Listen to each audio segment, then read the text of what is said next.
A'udzubillahi minasyaitonirrajim. Bismillahirrahmanirrahim. Assalamualaikum warahmatullahi wabarakatuh.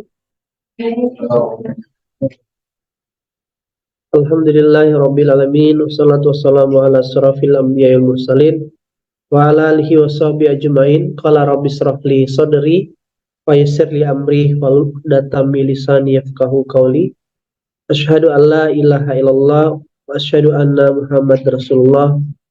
Allahumma shalli ala sayyidina Muhammad wa ala sayyidina Muhammad. Rabbi auzi'na an askura ni'mataka allati an'amta 'alaina wa ala walidayna wa an a'mala sholihan tardahu wa aslih li fi dzurriyyati inni tubtu ilaika wa inni minal muslimin. Hai Bunda yang rahmati Allah, alhamdulillah bersyukur kita pada pagi hari ini Allah masih kasih kesempatan nikmat iman, nikmat Islam, nikmat sehat, masih bisa menghirup udara pagi, masih bisa diberikan semangat, motivasi untuk merasakan rezekinya, ilmu daripada Allah, dan yang tak kurang adalah masih diizinkan bisa sujud pagi hari ini. Karena tidak sedikit ada orang yang justru dikala hari ini Allah takdirkan dicabut keimanannya, dicabut ke semangatnya. Buktinya kita masih diizinkan bangun subuh, itu satu nikmat yang jauh lebih besar. Karena ya ada orang justru Islam, ya kan? Tapi telinganya tidak dikasih Allah iman, sehingga azan berkumandang pun tak menggerakkan hatinya untuk melangkahkan badannya bersujud di sejadah, kawan-kawan. Maka itu satu nikmat yang besar. Dan yang tak kalah penting, nikmat kita bisa tenang, bisa damai. Al-masalahan, kita akan masuk indah. Nikmat yang kita bisa bebas untuk beribadah. Jadi mari kita biasakan mulai di pagi hari dengan mengupload rasa syukur. Syukur yang paling mahal adalah kita bisa masih nyaman beribadah, masih bisa kumpul sama orang-orang baik, masih bisa nyaman melaksanakan sholat subuh, itu jauh lebih penting.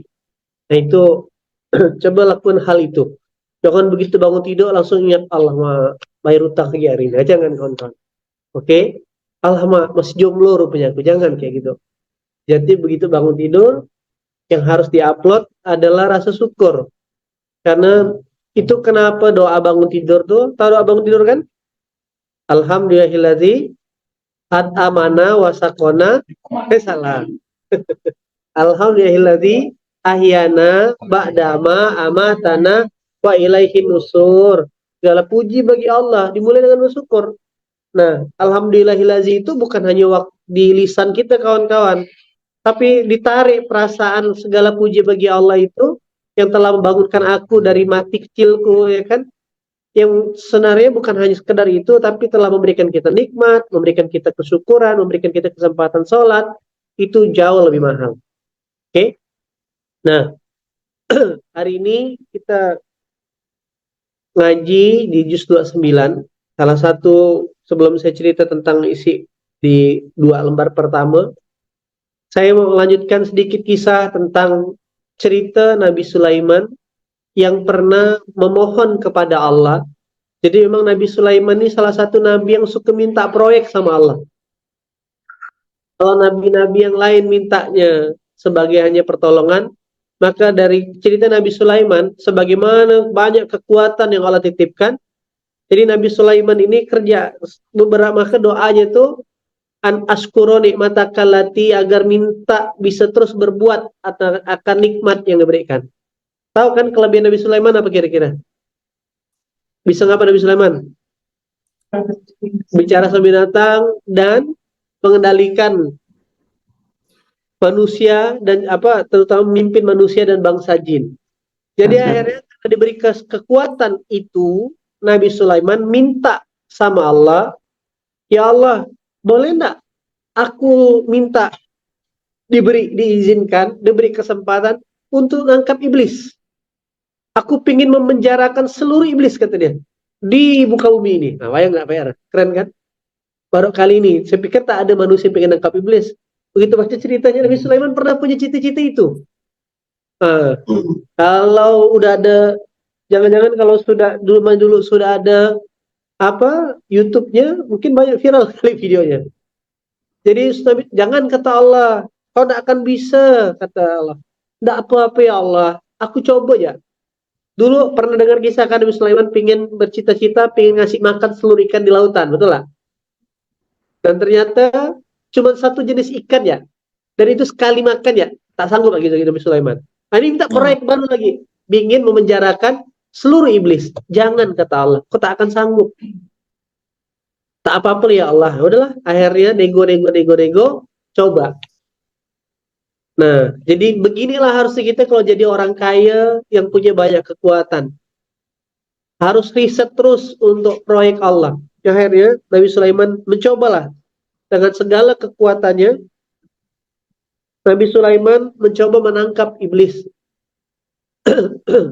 Dan atas izin Allah, hari itu, di negeri itu, seluruh iblis dipenjarakan Nabi Sulaiman.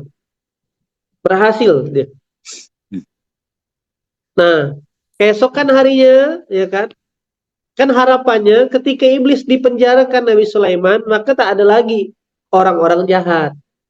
Tak ada lagi orang-orang yang tergoda untuk apa namanya dengan segala hawa nafsunya. Maka benar hari itu negeri itu begitu damai, tenang dan tentram sekali. Dan Nabi Sulaiman memerintahkan kepada apa namanya kepada anak buahnya, kepada timnya untuk di pagi hari itu membawa hasil apa namanya hasil produksi daripada kerajaan berupa tas untuk dijual ke pasar. Jadi meskipun Nabi Sulaiman ini kaya raya, tapi tetap produktivitas. Bahkan dalam sebuah buku, okay, yang ditulis sebuah catatan kecil perjumpaan Nabi Sulaiman yang dengan iblis yang dikarang oleh Muhammad Syahir Al-Idrus, dijelaskan di beberapa riwayat, ya kan, setiap hari di dapur istananya Nabi Sulaiman itu dimasak 4.000 ekor unta, 5.000 ekor sapi, dan 6.000 ekor kambing. Untuk bayangkan berapa banyak dikasih makan. Masya Allah. Datang ke Topkapi atau Kaisaran Turki, atau lihat dapurnya besar kan? Itu aja tuh udah luar biasa, banyak kasih makan. Nah, jadi walaupun ngasih makan sebanyak itu, tetap produktif ya. Memerintahkan anak buahnya jualan tas di pasar.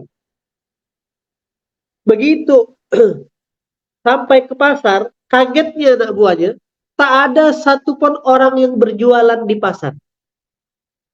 Ada apa nih? Kok ada orang di pasar?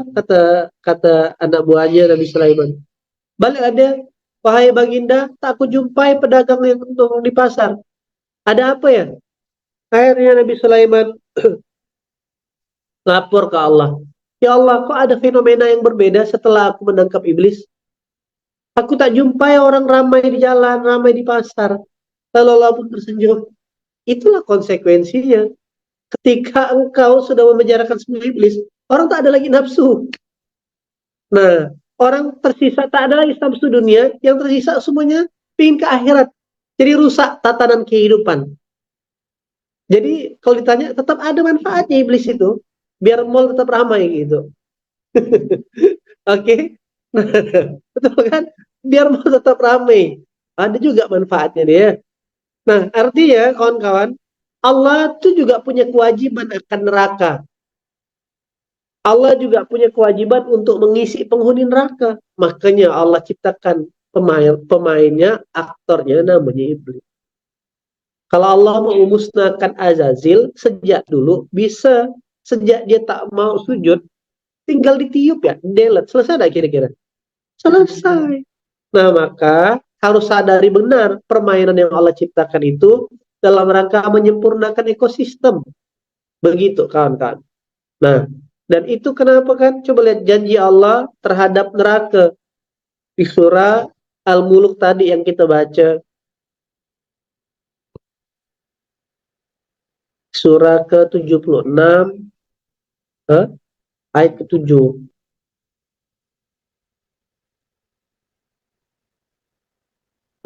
Iza ulku fiha sami'u laha syakika wa hiya taqur.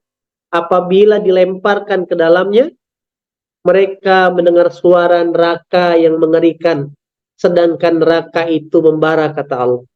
Hampir meledak karena marah.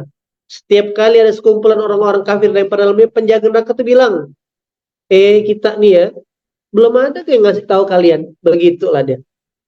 Nah, jadi ya, Allah juga punya kewajiban akan untuk janjinya terhadap neraka, dan semoga itu bukan kita. Oke? Jadi iblis memang diciptakan Allah untuk menyimbangi kehidupan ini dalam rangka alat pelengkap untuk tahu siapa di antara kita yang paling baik amalnya. Gitulah dia. Nah, lalu hari ini tuh saya mau cerita, sebenarnya benar. Abang nggak bisa share ini. Dah, dah, dah. Nah, benar adanya kawan-kawan yang dirahmati Allah. Tadi kita dari cerita iblis tadi, akhirnya yang berhubungan dengan kehidupan kedua kita itu cuma dua output daripada permainan ini adalah nikmat ataupun bahagia, laknat ataupun susah. Ini ya tentang kondisi kehidupan di antara kita setiap harinya.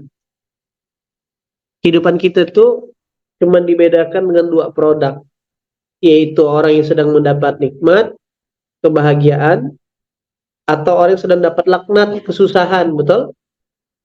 Nah,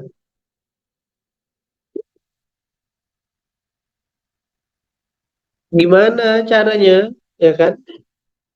Nah, nyambung materi semalam. Malam pada teman-teman di Sikuran pada dengar nggak materi tadi malam? Ada ke? Pada jalanan semua? Oh, oke. Nah, saya ulang materi semalam ya. Materi semalam tuh jadi gini. Mana materi semalam? Nah, prinsipnya sederhana, biar jadi kepahaman. Kak Mala ada nggak semalam, Kak Mala? Oh, izin, sakit perut ke semalam? Oh, enggak. Atau cuti melahirkan? Jadi Oh, gini, ya, apa? ya, Ya, biar kita nyambung ya. Nanti apa kaitannya dengan Nabi Sulaiman, apa kaitannya dengan surah Al-Qalam. Saya mulai dan mereview dan mengingat kembali bahwasanya rezeki tidak sama dengan gaji. Rezeki itu, gaji itu hasil kerja. Nah, rezeki itu hasil daripada, buah daripada pahala. Rezeki itu buah dari apa? Pahala kita, kebaikan, azron. Nah, pahala itu didapatkan dari bibit yang namanya iman dan amal soleh. Innalladzina amanu wa amilus solihat lahum azron ghairu mamnun. Surah 41 ayat ke-8. Nah, ini dia. Orang-orang yang beriman dan mengerjakan kebaikan, mereka dapat pahala yang tidak ada putus-putusnya. Bibit, jadi gini. Nah, biar gampang cara berpikirnya. Ini pohon. Oke. Saya ini kurang mahir menggambar ya, kawan-kawan, harap maklum.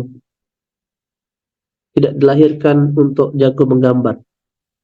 Nah, dan ini pohon yang tidak ada pernah di muka bumi. Pohon apa dia? Pohon cabang tiga. Tiga aja cabangnya. Oke. Ada buahnya. Uh, benihnya namanya iman dan amal soleh. Nah, itu benihnya.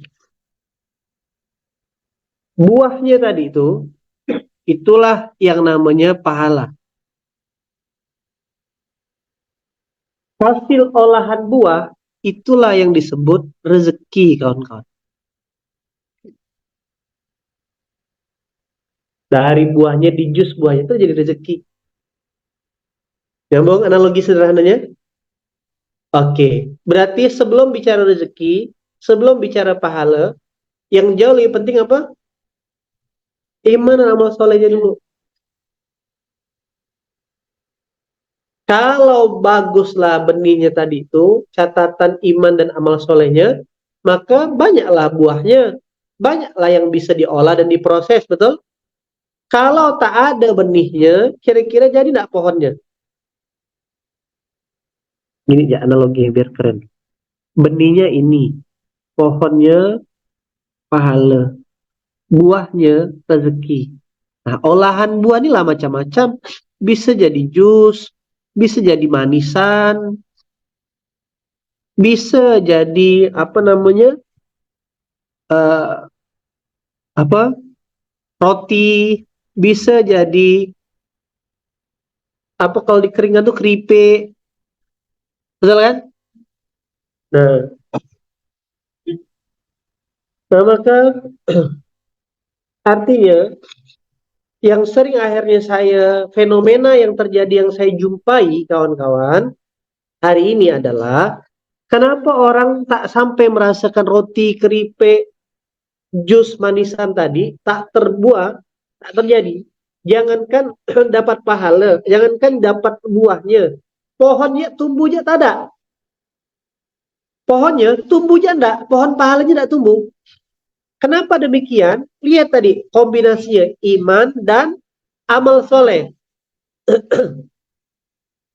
Kombinasinya itu dua.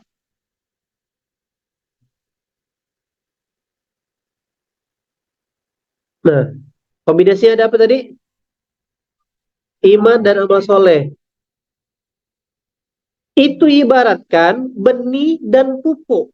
Kira-kira bisa nggak pupuknya saja?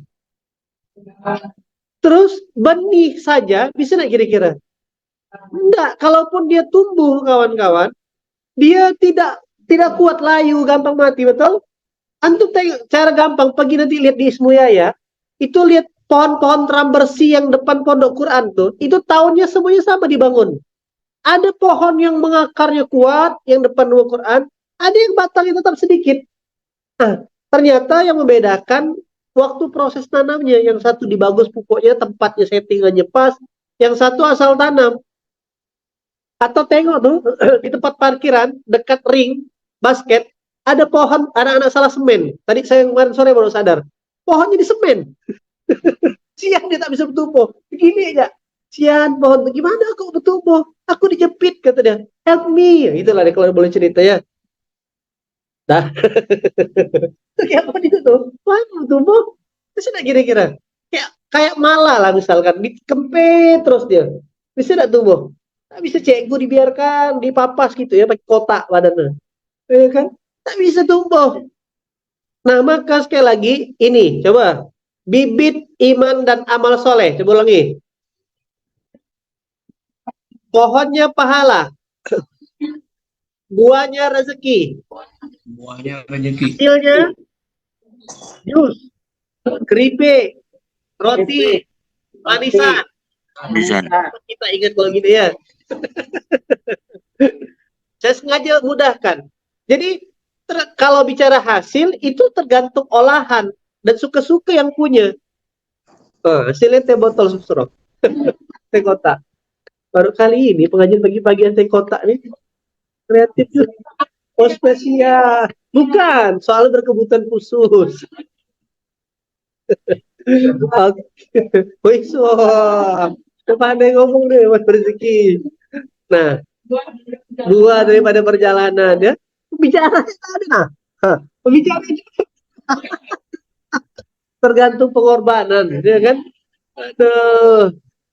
Oke. Nah, nyambung sampai di sini ya. Nah, maka kalau mau berbicara hasil akhir, maka lihat buahnya. Kalau bicara buah, lihat dulu pohonnya. Tak mungkin buahnya banyak kalau pohonnya kecil. Pohonnya tak ada lebat, betul? Nah, sebelum bicara pohonnya, lihat benihnya. Nah, sekarang ini fenomena yang sering saya dapatkan. Orang sering memisahkan antara iman dan amal. Faktanya di mana? Saya baca data kok.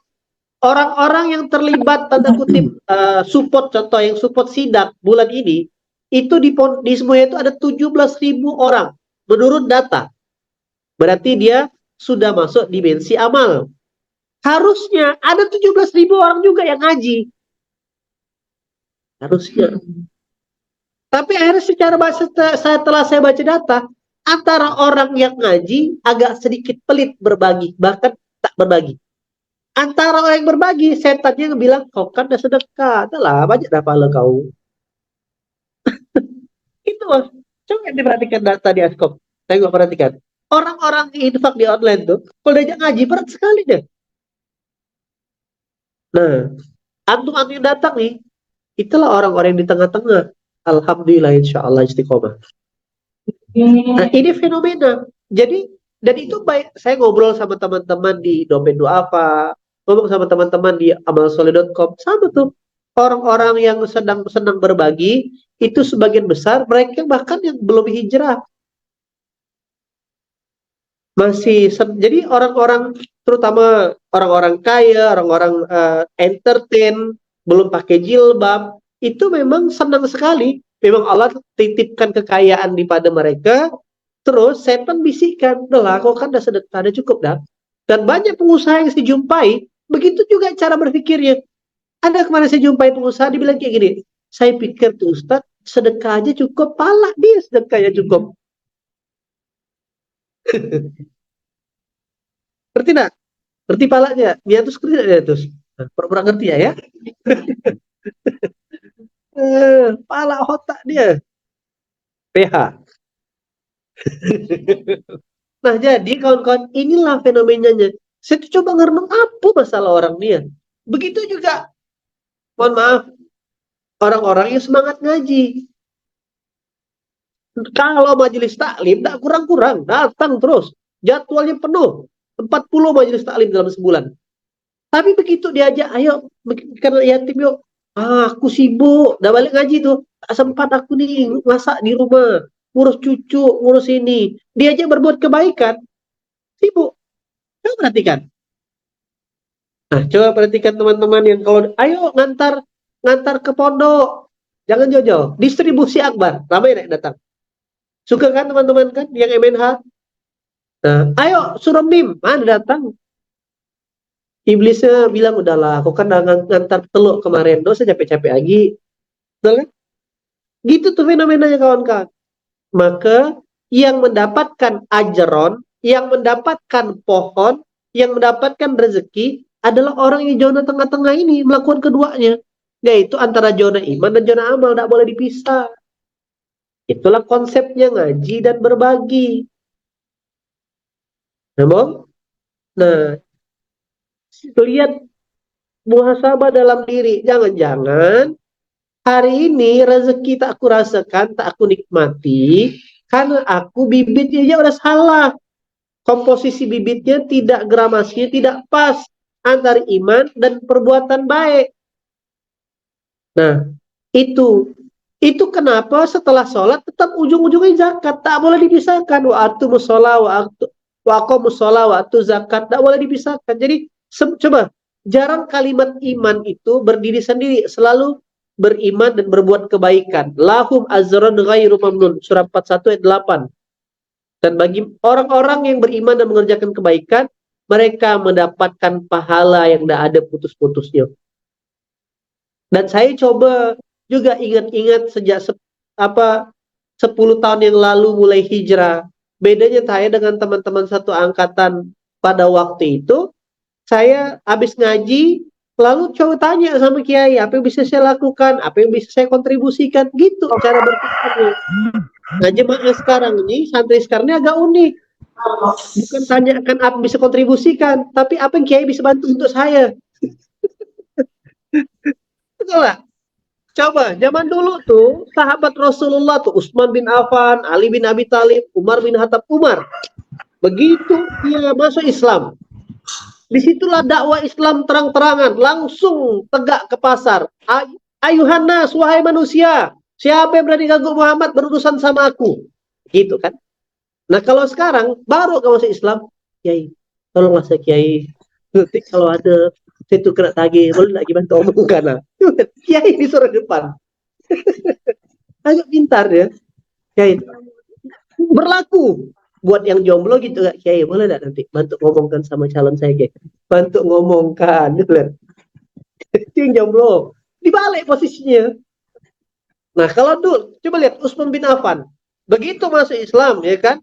Kita mau perang kata Rasulullah. Oke, aku nyumbang alat buat perang. Aku nyumbang kapal perang. Kalau sekarang Kiai, boleh take konten enggak? Tolong produk saya Kiai gitu deh. Habis itu tak ada 100 dulu kayak gitu. Nah, itu kebalik cara berpikirnya. Ketawa tuh. Ya kan?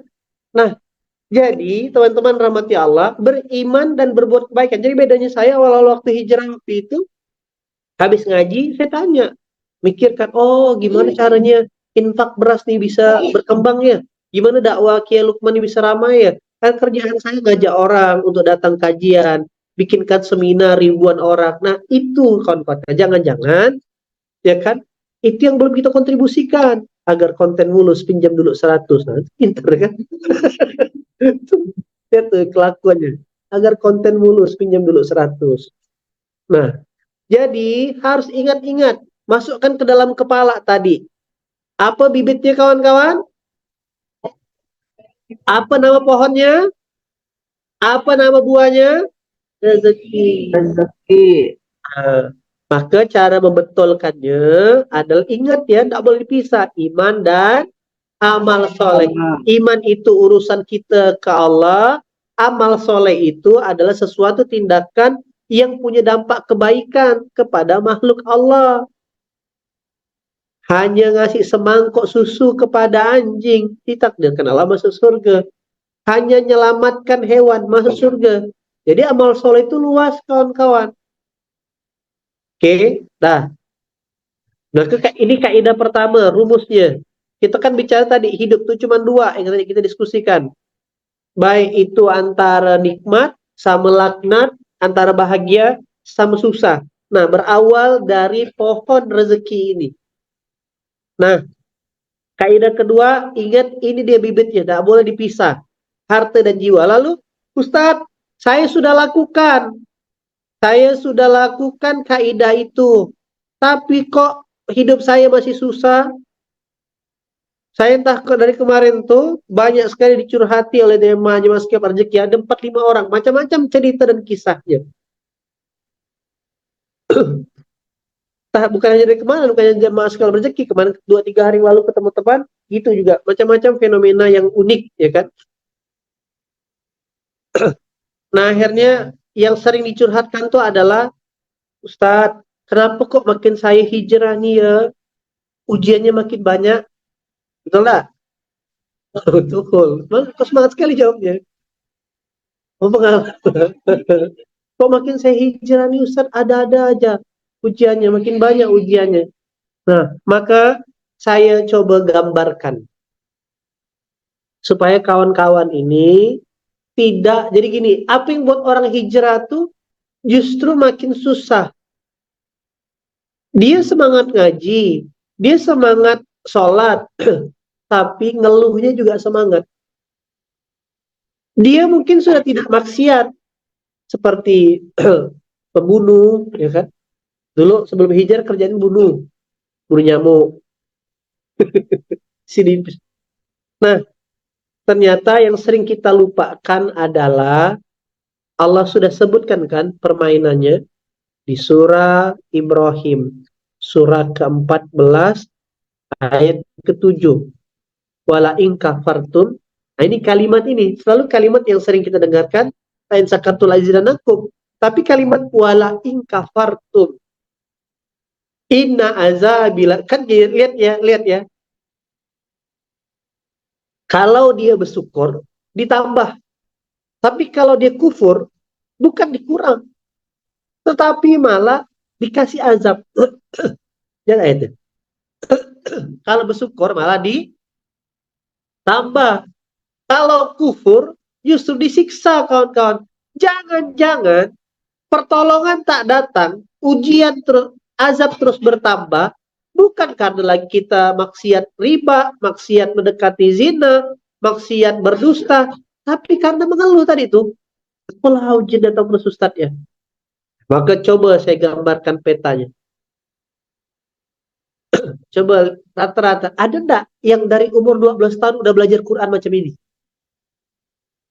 Memahami Quran, mentadabburi Quran, ada kira-kira? Nggak ada, Nggak Yai. ada. Kalaupun anak-anak pesantren pun kurikulumnya kurikulum kayak di sekolah. Tidak Heeh, dikasih prinsip kepahaman, betul? heeh. Cuma Nah, mengetahui arti, cuma tahu arti menghafal. tapi tidak tahu makna, cuma hafal. Iya, hafal Ya. aja.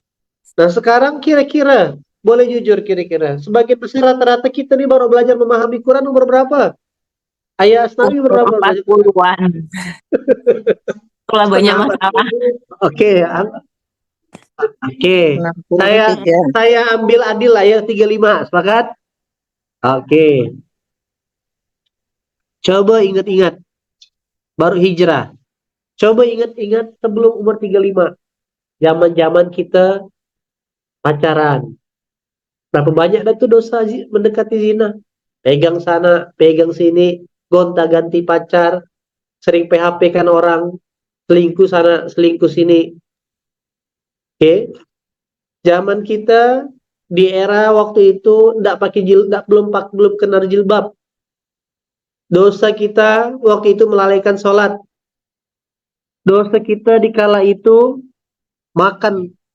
Dan harus teman-teman ingat, di sini saya tulis 12 tahun, karena argo kehidupan dimulai di umur 2. Dimulai. Kendali kan pada sana di balik Oke, di foto itunya. iya Bu. Nah, argo kehidupan itu namanya dimulai di usia mukallaf. Di saat orang itu baligh atau mens.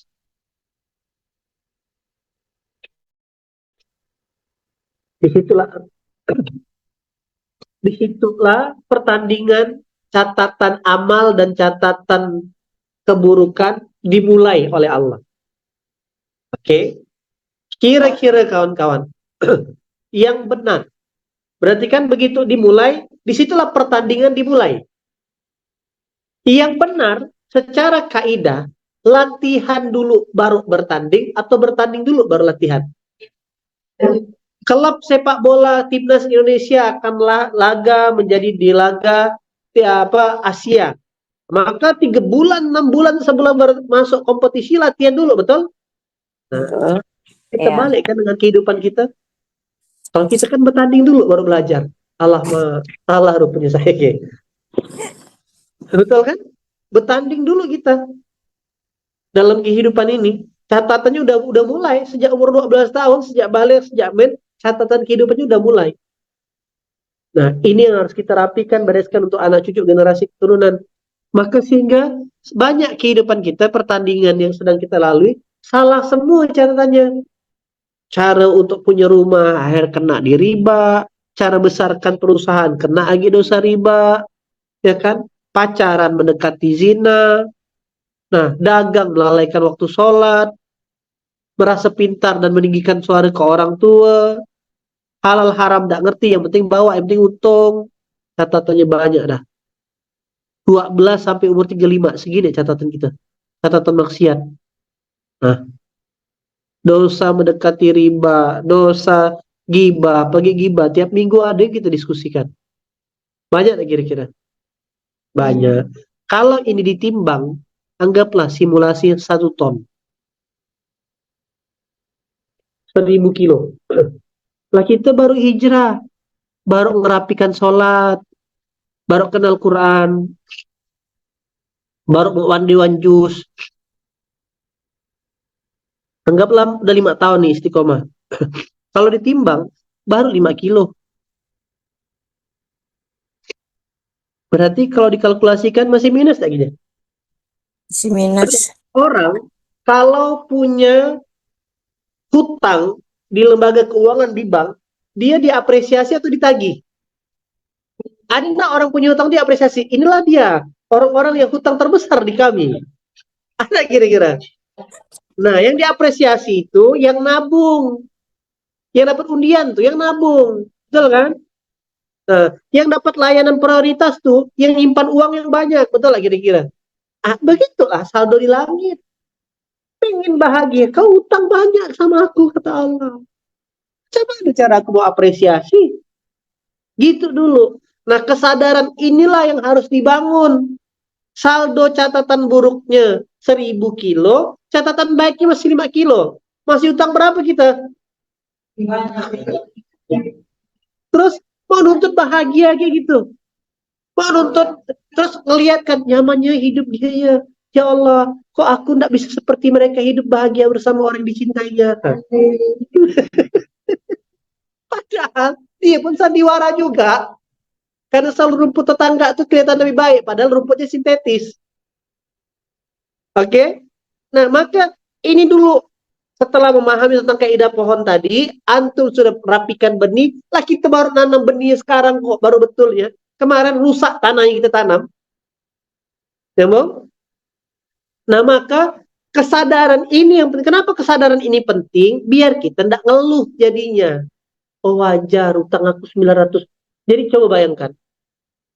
Ketika tadi itu, utang 900 juta misalkan. Harusnya udah bisa layak rumah tuh kena sita jaminannya. Layak kan? Berarti kalau masih dikasih kesempatan tinggal tuh, masih bersyukur nggak kira-kira? Kata Allah, ente cuma nyemakkan bumi aja. Nyempek-nyempekin bumi aja. Artinya masih hidup nih, masih ada, masih bisa sholat. Itu udah jauh lebih bersyukur. Ya jangan-jangan catatannya nambah nih, gara-gara kita banyak ngeluh gitu loh kawan-kawan. Ngeluhkan suami, ngeluhkan istri, ngeluhkan mertua, ngeluhkan bisnisnya. Semua dikeluhkannya. Itu yang jadi bahaya. Ada yang curhat semalam, udah saya kasih ayat Quran. Saya tahu sih kayak ayat Quran ini, tapi saya butuh solusi real, kata dia. Takut Tuhan. Nah, orang tuh berpikir selalu kiai ustaz tuh malaikat yang bisa dengan kekuatan bulan aku jadikan kau bahagia gitu loh. Kan bisa kayak gitu. Justru itu bahaya. Saya demi Allah dari zaman ngaji jadi santri nggak pernah dikasih solusi teknis sama guru saya. Cerita sama Abah Irfan, cerita sama Kiai Lukman, tak ada solusi teknis. Yang dikasih ayat Quran. Kenapa? Kalau saya kasih solusi teknis, misalkan, Kiai kasih ke niatus, begini teknik menaklukkan laki-laki. Oke? Pertama, ya kan, kedipkan matanya. Oke? Yang kedua, gini kenapa dia? Ikutkanlah dia tuh. Pergilah dia misalkan di kafe. Tuh orang tuh gini. Habis tidak berhasil, ya kan? Apa orang gila kan? Saya ternyata misalkan ini contoh saja. Saya berhasil kala itu. Ternyata memang orang yang segini kan contoh ya. Ini contoh ya. Ya kan nanti ya itu gitu ya. Ternyata orang yang segitu kan connect. Oh dia udah ngincar saya. Udah sama-sama connect. Maka gini, Bang En gini gak? Oke. Ternyata tak bisa disamakan. Begitu nih atau saya coba, udah gini 10 kali. Tolak semua orang, akhir kecewa. Bohong, Bang En bohong. Caranya, ya kan, Anda percaya lagi sama Bang En. Nah, itu jadi bahaya kawan-kawan. Karena petunjuk teknis setiap orang beda-beda. Ya, Bang? Nah, ini terantum sampai di sini. Ada yang pakai travel, ada Bunda Ugi kemarin dari Bali. 2 kali transit, Bunda Ratmi dari Balikpapan, 2 kali transit. Kan saya tidak bisa, kalau mau ke Pontianak pakai travel semua. Bingung lah. Bunda Ugi travel, Ustaz. Macam mana jembrang ini? Betul lah. Yang benar adalah cari transportasi yang terbaik. Paling gitu ya betul. Tapi saya butuh transportasi teknis itu apa, Kiai?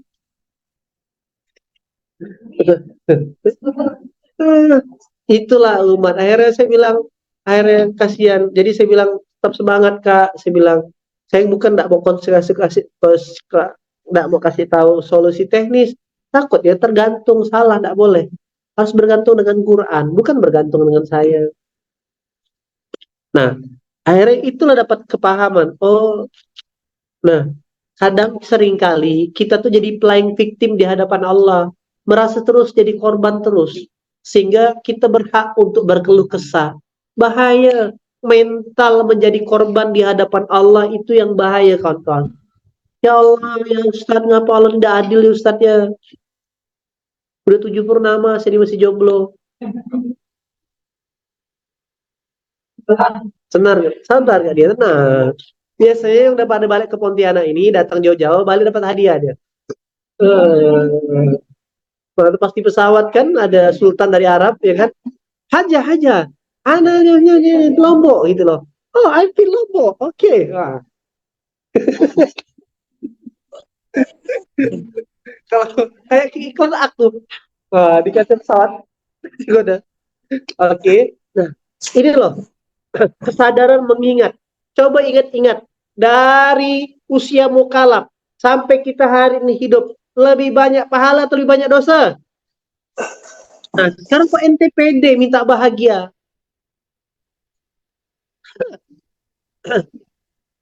Apa cerita semalam ya? Terus lupa. Abu Nawas tuh, waktu suaminya, saat Tolia, dengar kan? Nggak mau, siapa nggak mau salatnya, nggak mau takjilnya? Imam Syafi'i. Nah, tapi begitu Abu Nawas bilang, timbul kesadaran di detik akhir hayatnya, ya Allah, aku nih malu minta surga, banyak dosaku ya Allah. Tapi kalau mau dapat neraka juga aku tak sanggup ya Allah, tak kuat aku dapat neraka. Kesadaran itu yang membuat Allah tuh jadi berempati sama kita, sehingga turunlah hak prerogatif Allah. Apa itu? Percepatan penghapusan dosa. Di banyak ayat Quran Allah bilang, aku hapuskan dosanya. Nah, begitu kawan-kawan. Nah, maka kesadaran itu harus dibangun. Bangun kesadaran di dosa aku banyak, malu aku minta. Nah, maka ingat tadi, kalaupun ada pohon buah, ada pohon rezeki, ada juga pohon maksiat. Ya kan? Adapun kondisi keluarga, kondisi saudara, kondisi suami, kondisi istri, kondisi bisnis, itu hanya buahnya kawan-kawan. Kalau nikmat karena iman dan amal soleh, kalau laknat karena maksiat, betul? Nah, kebanyakan orang terfokus dengan peristiwa tadi. Ustadz, bagaimana cara saya menangani suami saya? Bagaimana cara menangani istri saya? Gimana menangani bisnis saya? Jangan lihat peristiwanya, lihat akarnya dulu. Ini analogi, sebab dapat analogi bagus tentang orang demam. Contoh, kalau Bang Nabil demam, panasnya 40 derajat. Oke? Nah, yang tampakkan panas. Logikanya, dalam pengetahuan kita, untuk menghilangkan panas, maka harus ditimpa dingin, betul? Maka saya, karena tak punya ilmu dari ini, hanya ngelihat yang tampak saja, lupa ilmu akan ilmu dasar, saya siapkan air batu, saya rendamkan Nabil di es batu. Kira-kira apa yang terjadi sama Nabil? Bukan lagi beku, ICU dia. Udah demam, dikasih es batu, betul lah? Padahal demam itu karena ada bakteri dan berlawan dalam tubuh. Maka yang betul adalah bukan Nabil saya rendam es batu, tapi kasihkan obat. Betul kan? Nah, maka kondisi suami, kondisi istri, kondisi keluarga, kondisi bisnis, itu hanyalah sesuatu peristiwa realita. Yang harus ditarik benang merahnya adalah, pasti ada maksiat yang saya lakukan. Kenapa? Sehingga suami saya belum sepenuhnya menjadi imam yang baik. Ada maksiat yang saya lakukan, sehingga yang terjadi istri saya belum mau taat. Ada maksiat yang saya lakukan, sehingga bisnis saya hanyalah jadi jalan untuk Allah hancurkan, Allah robohkan, Allah tumbangkan, supaya saya tidak sombong. Itu cara berpikirnya. Lagi-lagi tentang akar. Kelihatan sepele, akumulasi tidak bangun subuh. Kelihatan sepele, akumulasi jarang pegang Quran. Tapi itulah yang membuat Allah catat di kita. Gimana tadi tuh mau dapatkan pohon rezeki kalau pahala tak ada?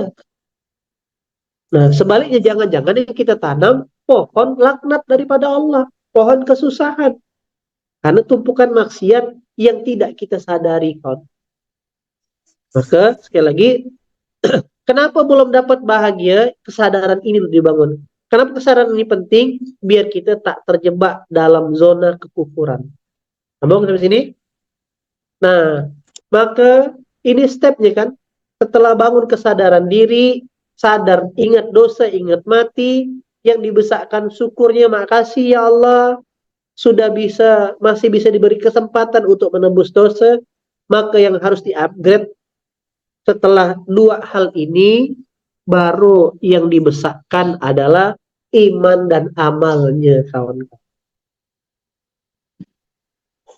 Coba lihat ya, baru masuk, ini nyambung dengan surah Al-Qalam yang kita baca pagi hari ini. Sikit ya dosanya, dia bukan bunuh, dia bukan mabuk, dia bukan mendekati zina. Nah ini biar kita peka dengan dosa. Surah Al-Qalam ayat 17 ini sampai 33 ini menceritakan ada anak yang mendapat warisan kebun. Sebelumnya ayahnya adalah orang yang senang berderma, setiap hasil kebunnya dibiarkan untuk orang miskin mengambil hasil kebun untuk makan.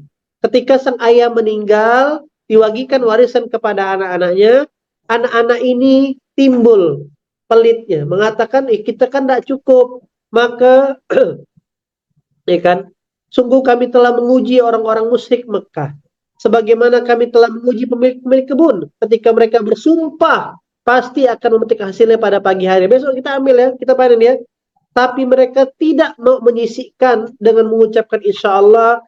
Lalu kemudian ditimpa bencana dari Tuhanmu ketika mereka sedang tidur. Ayo kita besok datang pagi-pagi ya, khawatir kalau udah agak siang kita metik panen kebunnya, nanti diambil sama orang miskin. Cuman gara-gara gitu aja maksiatnya.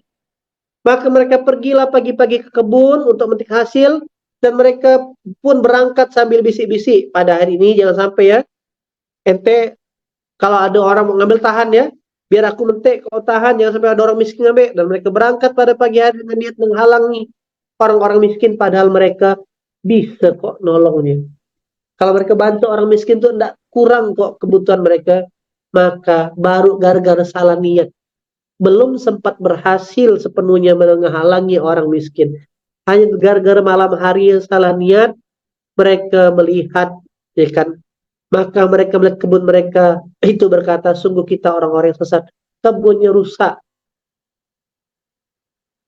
ya kan, kebunnya rusak dan hasil panennya justru zong. Baru mereka tersadarkan, ya kan, dah aku bilang, kata diantara mereka kakak adik nih, ya kan, mengapa kita tidak bertasbih kepada Allah, kenapa kita nih orang-orang yang zalim, kenapa kita tidak saling menyalahkan, dan moga-mogahan Allah ganti ya hasil kebun kita. Hanya gara-gara, jadi kesadaran yang mahal. Coba ngapa si Allah sampai ceritakan, cuma cerita tentang orang tukang kebun, pemilik kebun yang tak mau ngasih orang miskin. Sepenting itu kan? Allah sedang mau mengajarkan kepada kita, hati-hati. Maksiat itu bukan hanya tidak sholat. Nah, ini maksiatnya apa? Salah niat. Maksiatnya apa nih? Tidak amanah. Tidak amanah kan? Salah niat, pelit, langsung kontan Allah rusak kebunnya, kawan-kawan. Nah, itulah dia kesadaran diri yang harus dibangun. Kalau orang sudah sampai di kesadaran ini, ingat dosa, ingat mati. Kiai, berarti ya Allah, kalau saya maksiat umur 12 sampai 35, berarti berapa tahun tuh? 23 tahun. Logika sederhananya, kalau maksiat kita 23 tahun, maka tobat kita harus 23 tahun juga. Normalnya itu demikian. Berarti baru merasakan bahagia 35 tambah 23. Berapa tuh? Berarti 58.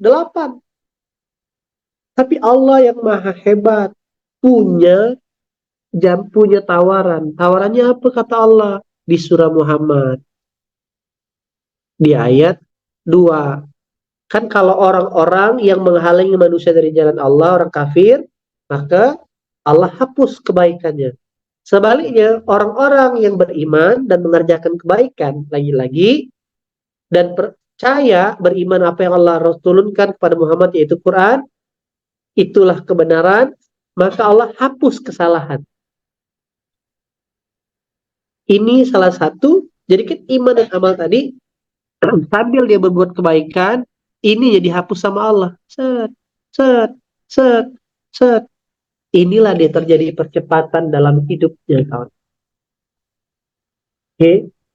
Jadi Allah juga punya kesempatan untuk menghapuskan segala amal, segala kesalahan dan keburukan kita, ya.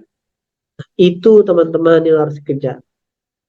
Jadi sekali lagi, daripada fokus berpikir 100, cari searching, sampai searching cara merubah suami.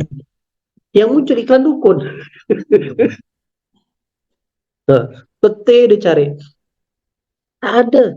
Kalau mau begitu, maka fokuslah kepada merubah benihnya.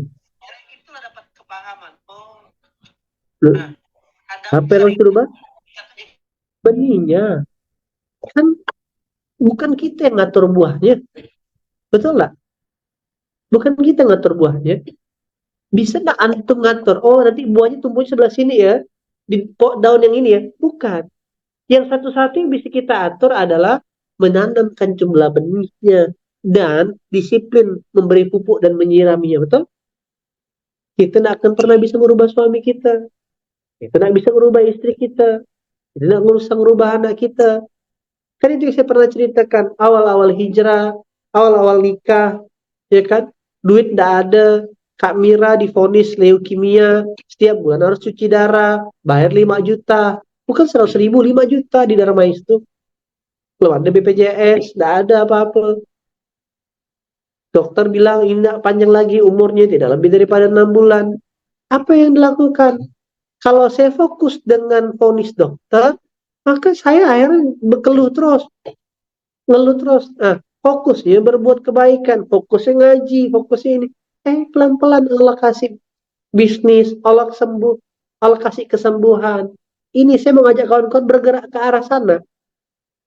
Jadi kalau difokuskan dengan kondisi suami, saya tuh mau ngaji Ustaz, tapi tulah nunggu suami saya ini mau sama-sama. Ada, saya juga ketemu orang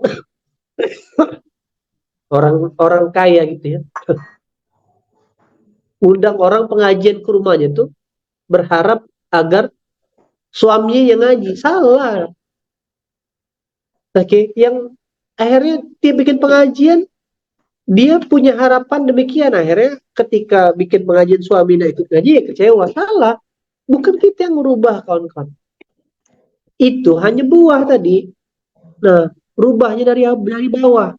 Jadi maksudnya daripada energi antum, energi kawan-kawan direcoki dengan mana caranya merubah orang, mana caranya untuk menyelesaikan himpitan keuangan, gimana cara sembuhnya penyakit, itu bukan berarti saya mengatakan kita berdiam diri. Biarkan nanti Allah yang membukakan jalan-jalannya. Oke? Tapi yang jauh lebih penting SOP kerjanya adalah selesaikan dulu binihnya, yaitu iman dan perbuatan baik. Nanti Allah yang akan rubah pelan-pelan. Karena dia yang sudah menjanjikan, dia tak mungkin ingkar janji. Allah sudah janjikan sesuatu yang sudah tak mampu dinalar kita, itulah namanya waktu minta tolong. Allah sudah janjikan di surah Ar-Rum ayat ke-6, itulah janjiku kata Allah. Dari ayat 5, karena pertolongan Allah, dia menolong siapa yang dia mau. Dia maha perkasa dan maha penyayang, dan itulah janjiku. Tapi kebanyakan mereka tidak tahu. Berarti ketika sedang dihimpit, baik itu. Jadi masalahnya finansial, masalahnya keluarga, masalahnya penyakit, masalahnya nama baik, masalahnya fitnah, itu cuman olahan buah tadi. Bagaimana buah olahannya jadi bagus kalau buahnya jadi busuk? Maka yang harus diperbaiki olahannya atau bibitnya dulu? Bibitnya dulu diperbaiki. Seperti cara berpikirnya. Nah, daripada berkeluh kesah dan dianggap kita jadi tidak bersyukur, mending fokuskan untuk berbuat kebaikan, fokus banyak. Nanti percayalah, Allah yang bukakan jalan semuanya, kawan. Dan saya ngerasakan bisnis yang Allah titipkan,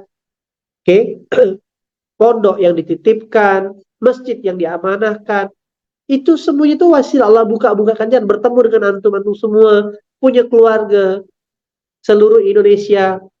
Begitu kawan-kawan. Ya, ini yang harus hari ini kita benahi. Nah, kesimpulannya, sibukkanlah diri kita dengan terus beriman dan berbuat kebaikan. Tinggal tambahkan dosisnya. Oh, udah coba dosis ini, belum juga turun hadiahnya, berarti belum tepat komposisinya. Tambahkan lagi, udah ngurus anak yatim, belum juga terjadi momentum. Oh, semangat ngajak orang ke Quran, semangat, terus tambahkan. Nah, cari dapat Allah, tolong agama Allah dulu. Itulah rumusnya. Surah 47 ayat 7, tolong agama Allah agar Allah tolong kakak. Nah, oke, itu yang bisa disampaikan kawan-kawan yang rahmati Allah. Semoga Allah tambahkan kepahaman kita dan jadi bekal kita untuk melanjutkan kehidupan yang baik-baik dari Allah, yang kurang dari saya pribadi. Assalamualaikum warahmatullahi wabarakatuh.